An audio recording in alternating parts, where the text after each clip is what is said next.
Sveiki, mano brangieji. Šiandieną turėsime rugpjūčio mėnesio prognozę. Primenu, kad nuo Liepos mėnesio vis dar tęsiasi retrogradinio Merkurijaus periodas, bet nesikartosiu šioje prognozėje, visą svarbią informaciją galite rasti Liepos tarologinių prognozių pradžioje. Ten būtent yra aptariamos datos, kada rekomenduojama nieko nesiimti, kaip Merkurijus mus veikia ir kaip to negatyvaus poveikio galima išvengti.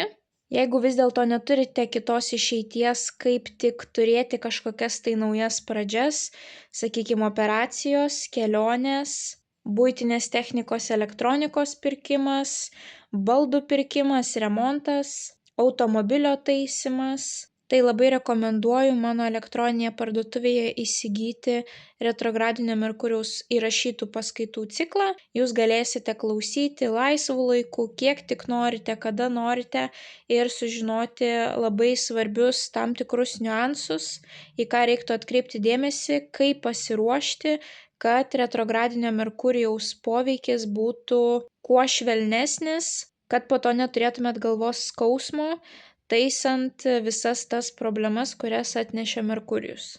Tai kas dar nebuvote apsilankę, kviečiu apsilankyti elektroninėje parduotuvėje paulinaoti.com. Tai yra būtent mano paslaugų parduotuvė pagal jūsų esamą problemą, pagal jūsų poreikius bei pagal jūsų finansinę situaciją. Kiekvienas sau rasite tinkamą variantą. Na ir kaip visada, mano dėkingumas keliauja jums. Labai esu dėkinga už jūsų tokį įsitraukimą šiame kanale. Jūsų aktyvumas yra numeris 1 priežastis, kodėl šitas kanalas iki šiol vis dar gyvuoja. Ir labai tikiuosi, kad dar ilgai galėsime kartu su jumis bendrauti šiame YouTube kanale. Na, o naujus kanalo sekėjus kviečiu paspausti prenumeruoti mygtuką, kad nepraleistumėte jums aktualių prognozių bei taptumėte šios labai šiltos ir motyvuotos bendruomenės dalimi. Na, o dabar keliaukime į jūsų tarologinę prognozę. Vandeniai. Pagrindinis įvykis vandeniams rugpjūčio 1 savaitę.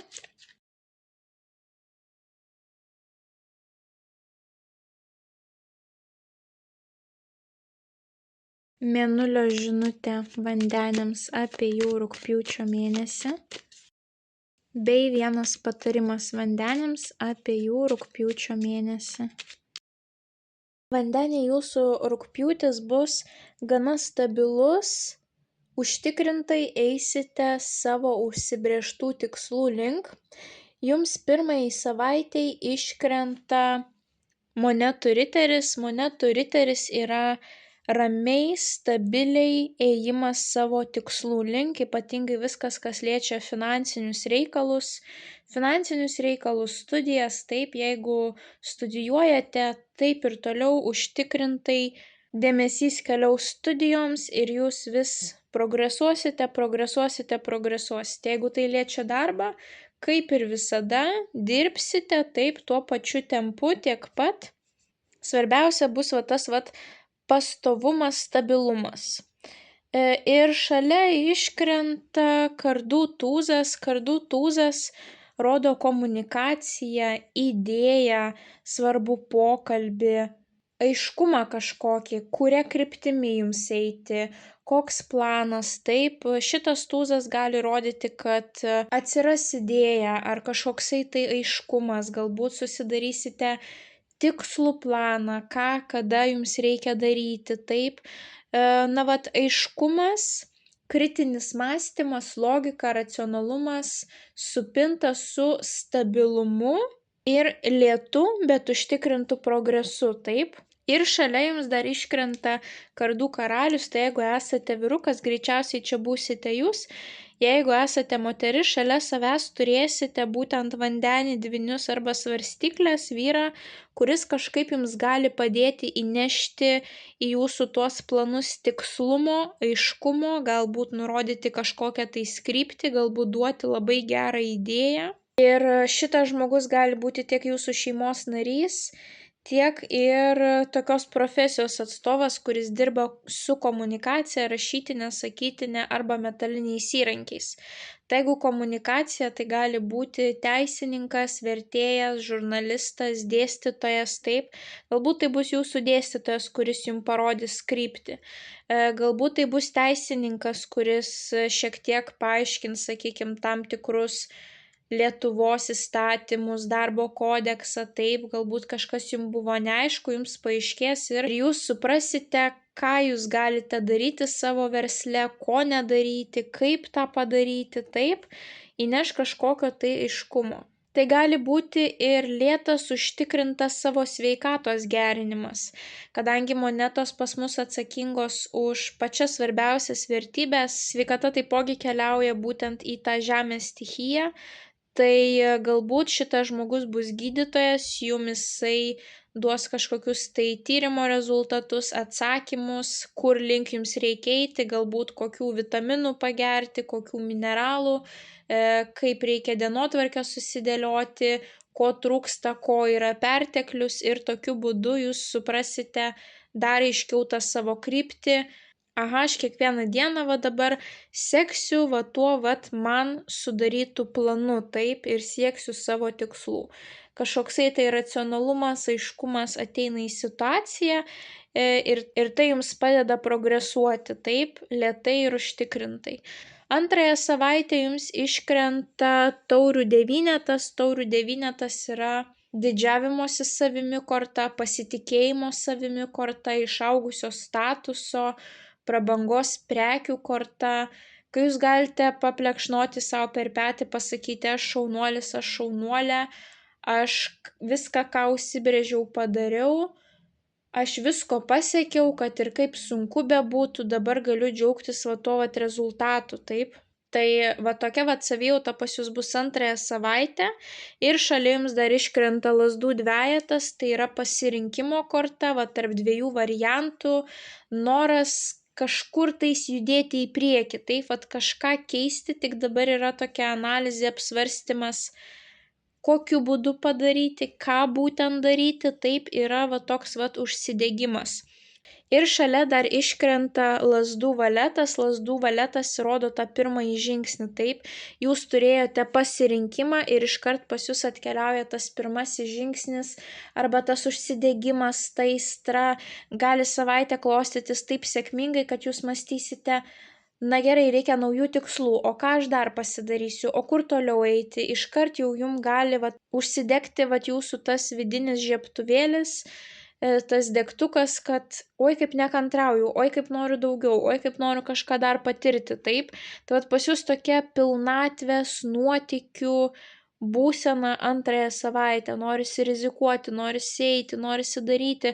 Taipogi šios dvi kortos gali jums reprezentuoti keliones, tiek kažkur tais į užsienį, tiek Lietuvoje, daugiau aktyvumo, daugiau judėjimo, daugiau sporto, taip, ir visą tai, ką jūs darysite, jūs mėgausitės arba didžiuositės savimi. Jums, jeigu bus kelionė, jums jinai patiks, jeigu bus kažkokie tai svarbus pasirinkimai, jūs būsite patenkinti savo sprendimu, na tiesiog jausitės, kad pasirinkote gerai, kad žinote kryptį, viskas atrodo klostosi taip, kaip jūs ir norėjote. Taipogi lazdų valetai atsakingi už vaikus, pagyvenusius tėvus ir senelius. Tai čia gali būti ugnies stichijos žmogus, liūtas, avinas, šaulys.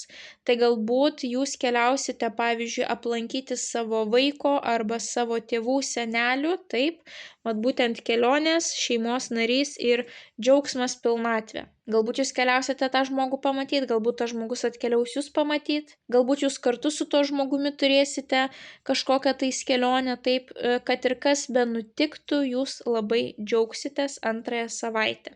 Tuomet trečiąją savaitę jums iškrenta vėl tas pats monetų riteris, kurį turėjote štai čia, taip, ir toliau užsidegę einate savo tikslų link, šalia dar iškrenta šventikas. Šventikas yra labai tradicinių pažiūrų žmogus, nuotaika panaši kaip to monetų riterio, taip, daryti tai, kas tradiciška, daryti tai, kas turės ilgalaikę vertę, nerizikuoti, iš lėto, žingsnis po žingsnio, stabiliai, periodiškai daryti tam tikrus žingsnius taip, kad pasiekti tam tikro rezultato. Tai šventikas taipogi yra visi reikalai susiję su būstu, kadangi matome, kad žmogus turi raktą, taip, galbūt jūsų tie finansiniai tikslai bus orientuoti į būsto klausimą, galbūt pradinis įnašas, kad būstą nusipirkti, galbūt norisi visą sumą sukaupti, galbūt norisi nusipirkti kažkokį tai nekilnojamą turtą, kuris neštų pajamas iš nuomos, taip, galbūt norisi prisitaupyti, kad remontą padaryti, na, įvairiausios va tokios situacijos. Taipogi šventikas reprezentuoja tradicinės institucijas, tokias kaip universitetas, mokykla, šventikla, tai yra būtent bažnyčia mūsų atveju, taip. Galbūt jūs taupotės vestuvėms, galbūt jūs taupote vaikui universitetui, galbūt jūs planuojate aplikuoti į kažkokias tai studijas savo prašymą. Na, vat įvairiausios tokios situacijos, nuo šventiko priklauso, ar jūs tą raktą gausite ar ne. Tai čia visos institucijos, kurios turi mums įtaką, kurios gali keisti mūsų gyvenimą. Jeigu universitetas mus priema į studijas, tai pakeičia mūsų gyvenimą, taip. Jeigu mums bankas duoda paskolą, tai pakeičia mūsų gyvenimą. Kažkoksai tai žmogus trečią savaitę gali nuspręsti, ar jūs to verti, ar jūs atitinkate kriterijus, ar jūs gausite tą leidimą, raktą, ar jūs jo negausite. Taipogi šventikas yra lyderis, mokytojas, dvasinis mokytojas gali būti. Jeigu jums trūksta patirties, taip, jūs siekiate savo tikslų finansinių, labai būtų paranku jums susirasti žmogų, į kurį jūs galite kreiptis pagalbos, kuris jums duotų labai naudingų patarimų. Tai gali būti jūsų dėstytojas, tai gali būti tiesiog patyręs žmogus toje srityje, taip, būtent galbūt savo srities profesionalas, išmintingas žmogus, kuris tikrai gali mokyti, jam sekasi mokyti kitus žmones, taip. O galbūt jūs nuspręsite, kad atėjo laikas užsidirbti mokant kitus, kad jūs prikaupėte pakankamai patirties ir jūs dabar galite mokyti kitus. Tai va tokio mokytojo korta, pavyzdinio žmogaus korta, šitas šventikas gali būti ir jūsų tėtis, senelis, visi žmonės, kurie yra jums autoritetas, kurie turi daugiau išminties, kurie turi ką jums patarti. Na ir taipogi šventikas yra labai tradicinių pažiūrų žmogus. Tai jeigu jūs neįtelpat į tradicinius rėmus, jeigu jūs turite visai kitokį suvokimą apie gyvenimą, tai jums gali, pavyzdžiui, šitas šventikas nepatikti. Jisai gali duoti tokius patarimus, kur jaučiate, kad visiškai jums nelimpa, taip. Jisai gali sakyti, o kas čia per darbas, ar čia tikrai darbas, susirask tu normalų darbą, baik tu čia atrodai, gėda bus prieš kaimynus, ar tu negali, sakykime, išsimti tų auskarų, paslėptas tatuiruotės, nusidažyti plaukus normalia spalva, o ne mėlyna, taip.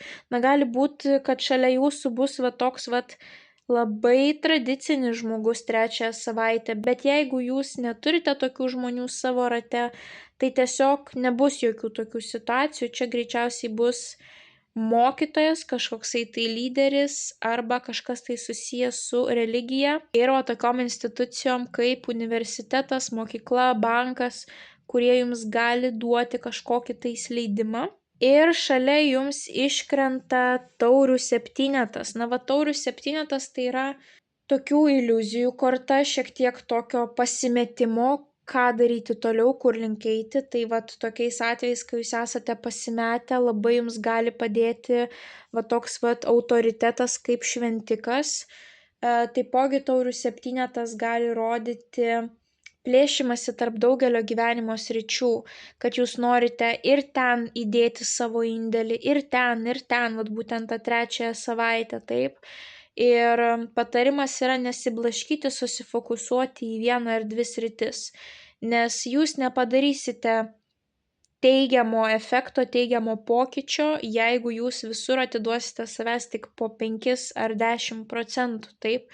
Reikia, kad į vieną ar dvi sferas eitų didžiausias kiekis jūsų laiko ir energijos. Tada jūs pasieksite tose sritise tinkamo rezultato, tokio rezultato, kurio tikrai norėtumėt pasiekti. Ir va čia ir atsiranda tos iliuzijos, kad jūs galbūt nesuprantate savęs, kurios veiklos yra iš tiesų svarbios, kas jums yra prioritetas šiame gyvenimo etape. Tai tada reikia atsiskirti ir paanalizuoti save. Kažkam iš jūsų bus labai naudingas būtent tas mokytojas, tas autoritetas, kuris gali jums padėti išsirinkti. Kitiems šventikas gali reprezentuoti dvasinius dalykus, religinius dalykus, kad jūs esate pasimetę, yra tie materialūs tikslai, jūs einate jų link, bet kažkur atsiranda toks labirintas, klystkelis, galbūt nelabai aišku, kodėl taip reikia daryti, kas iš to, kas bus, kai aš to tikslo pasieksiu, kas bus toliau, taip. Tai tada jums gali šiek tiek tą aiškesnį kelią nušviesti gilinimasis į dvasinius, religinius dalykus, kažkokia tai struktūra, kažkokios tai taisyklės, kažkokios tai vertybės, taip, nes būtent visos religijos yra nukreiptos į tam tikras taisyklės, į tam tikras gyvenimo gaires, ką reikia daryti, ko nedaryti ir kokių tikslų mes galime pasiekti, jeigu mes vadovausimės tomis taisyklėmis ir jeigu mes nesivadovausime tomis taisyklėmis, taip, tai galbūt jums reikia šiek tiek įvesti į savo materialų gyvenimą ir tokių dvasinių taisyklių, kad jums būtų aiškesnis vaizdas, mažiau iliuzijų, suprastumėt save, suprastumėt, kas yra pilnatvė ir kur link jūs iš tiesų norite eiti, taip. Nes toks jausmas, kad ir pirmąją savaitę jums tą aišku kelią nurodė šitas kardų karalius, taip, kur link jums reikia su šitu žirgu joti. Trečią savaitę vėl panaši situacija, vėl mes turime žirgą, vėl mes turime kažkokį tai žmogų, kuris turi statusą, kuris gali jums kažką tais patarti. Ir vėlgi turime kažkokį tai pasimetimą arba energijos taškymą tarp daugelio skirtingų sričių. Tai vėlgi šitas vyrukas su šitu raktu jums gali šiek tiek parodyti naują kryptį, nušviesti naują kelią, taip, duoti kažkokių tai svarbių patarimų, tai atkreipkite dėmesį į tą šventiką. Na, paskutinėje savaitę gali būti, kad turėsite kelionę arba tam tikra situacija vystysis labai greitai, nes jums iškrenta lazdų aštuonetas. Lazdų aštuonetas gali rodyti didžiulę paklausą. Jeigu jūs turite savo verslą, taip netikėtai užplūsta jūs didelis kiekis žmonių, jie nori jūsų prekių paslaugų, netikėtai užplūsta didelis kiekis laiškų, jie kreipiasi, pavyzdžiui, patarimo, didelis kiekis užsakymų, didelis dėmesys, kai jūs esate pastebėti ir atrodo visiems reikalingi. Taipogi, kadangi tai yra labai greita korta, staigi korta, tai gali būti kelionės, būtent tas judėjimas į priekį, taip staigus. Na, o kažkam tais gali būti tiesiog, kad netikėtai visa situacija pradeda eiti kaip per sviestą labai greitai. Jeigu, sakykime, jūs galėjote pastrikti štai čia, taip, su savo tais apmąstymais, iliuzijom, dideliu kiekiu pasirinkimų, ką pasirinkti neaišku, atrodo, kad viskas tinka, viskas patinka, tai panašu, kad čia jau bus labai kryptinga, labai aišku, kur link einama ir viskas eisis kaip per sviestą. Ir su kuo bus susijusi šita situacija? Jums iškrenta įsimylėlių korta, tai yra dviejų žmonių korta, taip, dviejų žmonių sąjunga. Tai gali būti verslo partneris, tai gali būti asmeniniai santykiai, tai gali būti kažkokia tais draugystė. Su kažkuo tais gali taip greitai vystytis santykiai, pereiti į kitą lygį, tai gali būti dviejų žmonių kelionė. Na ir taipogi įsimylėliai yra dvynių korta. Tai yra pasirinkimo. Būtent dvyniai kaip dvi lazdos, čia turėjome, tai dvyniai irgi rinktis juodą ar baltą, tradicinį variantą ar rizikingą variantą, pasilikti ten, kur esu dabar, ar eiti iš komforto zonos, taip. Tai gali būti, kad jūs priimsite sprendimą ir labai greitai situacija pradės vystytis. Bet čia dar susiję ir su retrogradiniu Merkurijumi, kadangi kažkur iki 25 dienos Merkurijus vis dar veiks tas šešėlinis periodas, nuo 25 jau šiek tiek galėsime atsipalaiduoti, bus jau tas visas stipriausias supurtimas praėjęs, tai vat panašu ir įvykiai pradės kaip per sviestą labai greitai pas jūs keliauti paskutinėje savaitę. Na ir taipogi įsimylėliai yra pardavėjų korta, pirkimo pardavimo sutarčių, tai galbūt jūs labai greitai netikėtai kažką tais įsigysite, būstas, automobilis. Paskutinėje savaitėje jau ten, sakyčiau, galima bus jums kažką tais įsigyti, bet pirmas 3 savaitės negeras laikas pirkiniams. Tai būtent kažkas labai greitai pas jūs čia vystysis, arba vat jūs laukiate, kada retrogradinis Merkurijus pasibaigs, jūs taupėte ir paskutinę savaitę iškeliaujate kažkur tais taip į kitą šalį su jums artimu mylimu žmogumi, arba būtent kažkoksai tai pasirinkimas, jūs nusprendžiate ir vėlgi situacija labai greitai klostosi, arba didelė paklausa pas jūs atkeliauja žmonių ir būtent susiję su pirkimu pardavimu jūs kažką jiems parduodate taip ir jie yra patenkinti jūsų teikiamomis paslaugomis ar prekiamis. Na ir šalia jums taipogi dar iškrenta taurių dama. Taurių dama vandens stichijos moteris, skorpionas, vėžys arba žuvis, jinai kažkaip bus susijusi su šita situacija.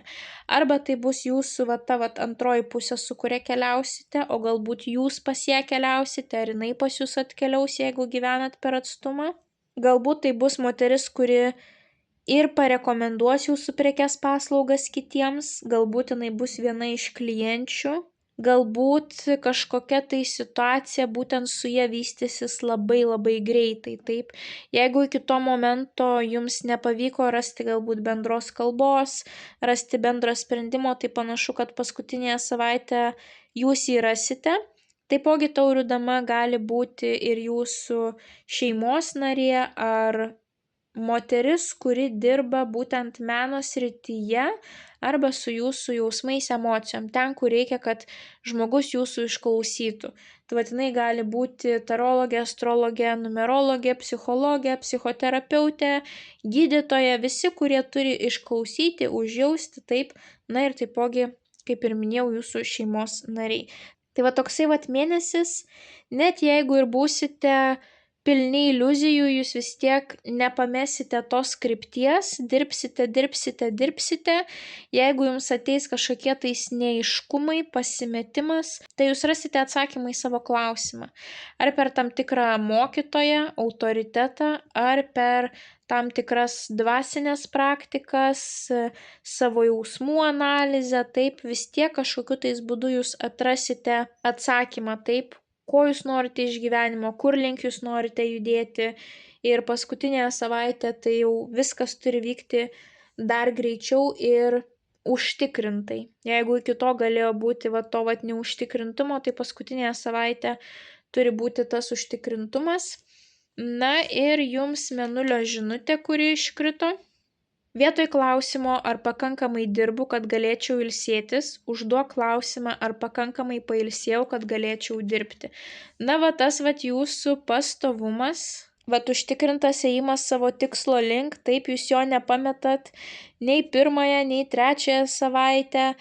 Ir taipogi tas galimas plėšimasis tarp daugelio veiklų, taip, tai jums labai svarbu bus pailsėti. Panašu, kad ir čia galite turėti galimybę pailsėti, ir čia galite turėti galimybę pailsėti.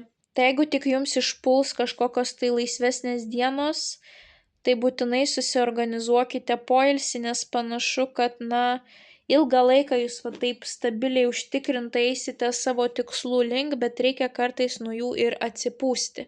Na ir jūsų mėnesio patarimas. Jums iškrito tas pats taurių septynetas, kurį turėjote štai čia. Vėlgi tas pats plėšimasis tarp daugelio sričių arba iliuzijos, nesuvokimas, kokia yra mano ta pagrindinė kryptis, kur link aš einu, taip. Tai vėlgi ta pati žinutė, atsiskiriat, išsiaiškinat savo viduje, kas jums teikia džiaugsmą, pilnatvę, koks yra pagrindinis jūsų tikslas gyvenimo ir kuris pasirinkimas būtent derintųsi su jūsų vertybėmis ir jūsų gyvenimo tikslais. nesiplėšom, išsirenkam prioritetus ir einame tų prioritetų link. Ir nesivadovaujam fantazijom, iliuzijom, labai svarbu yra tikslumas, kritinis mąstymas, žmonės, kurie jūs galėtų nukreipti tam tikrą linkmę, žmonės, kurie turi išminties, taip, tai pasinaudokite tų žmonių pagalba, tų žmonių išmintimi ir taipogi nepamirškite savo kritinio mąstymo ir jums bus aiškesnis kelias, mažiau iliuzijų ir galėsite pasiekti geresnio efekto, jeigu netaškysite savo energijos ir tuo pačiu nepamirškite būtent ar pakankamai pailsėjau, kad galėčiau dirbti. Taip, nepamirškite ir poilsio, ypatingai vasarą, kai turėtų būti neblogas oras, bent jau tikėkimės, taip, tai vis tiek bus galimybė šiek tiek bent jau pabūti gamtoje, taip, ten kur žolė, ten kur smėlis, ten kur medžiai, ten kur augalai, ten kur vandens telkiniai, tai būtinai kol šiltas oras, kol nėra sniego, kol yra galimybė būti gamtoje, tai pasikraukite tą savo bateriją iš gamtos energijos. Tai vandeniai linkiu didžiausios sėkmės rugpjūčio mėnesį. Nepamirškite paspausti patinka mygtuko, komentare parašyti bent jau širdelę, pasidalinti prognozę su artimaisiais, kuriems ji galėtų būti aktuali. Na ir jeigu dar neužsiprenumeravote, skatinu užsiprenumeruoti kanalą, kad nepraleistumėte jums aktualių prognozių, bei taptumėte šios labai šiltos ir motyvuotos bendruomenės dalimi. Nu, mes susimatysime jūsų kitose prognozėse. Ate, ate.